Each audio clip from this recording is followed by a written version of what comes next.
Okay, in this video we're going to go through the derivation for Ewok with algebra. So what we've seen so far, network would be equal to the magnitude of the net force times the magnitude of the displacement times the cosine of the angle in between. Now how do we turn that into kinetic energy? So a couple things first. From second law, we can see that the net force can be described as the mass times the acceleration. Since net force and acceleration are parallel to each other, we can make that substitution. What we can also see is we can express the acceleration and displacement in terms of our other kinematics quantities for constant acceleration. So by taking the third equation and solving that for delta x times a, we see we have v final squared minus v initial squared over 2. Now, we're going to want to break this into x and y parts. And so we can describe the overall acceleration times the overall displacement as x parts and y parts. So we're just going to break that into delta x times ax and delta y times ay. So taking our velocity into components as well.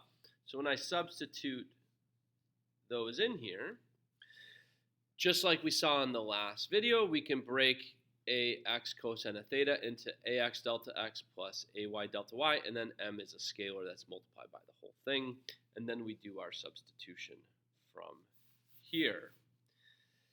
All right, so we got the network is the mass times basically final velocity squared in the x minus initial velocity squared in the x over 2 plus final velocity in the y squared minus initial velocity in the y squared over 2. Now if we multiply that out and then combine initial and final velocities, what we'll see is we can express that as the final velocities squared added together times 1/2 m minus the initial velocities added together, initial velocities squared, added together. So this is like my overall final condition minus my overall initial condition.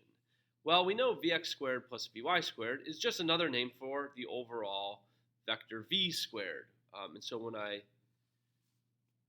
take this whole term, what I get is 1/2 m times the magnitude of v squared minus 1/2 m times the magnitude of v initial squared. And then we have a name for this term, this 1/2 mv squared, and we call that the kinetic energy of the object. One thing I didn't put on here, which I can add, in terms of units, for this to be energy, we need joules. Well, our units for mass are kilograms.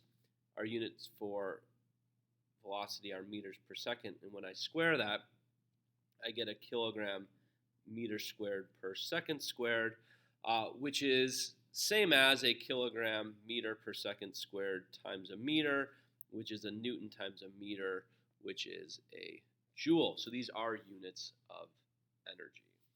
So summarizing,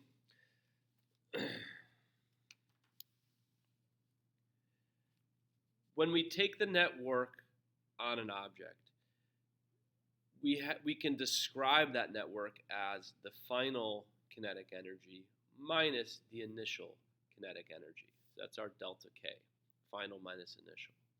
And that's where we come up with our Ewok. So another way of thinking about this is if an object gains kinetic energy, if delta K is positive, then it was due to positive work, right? Energy transfer in and out of an object or system.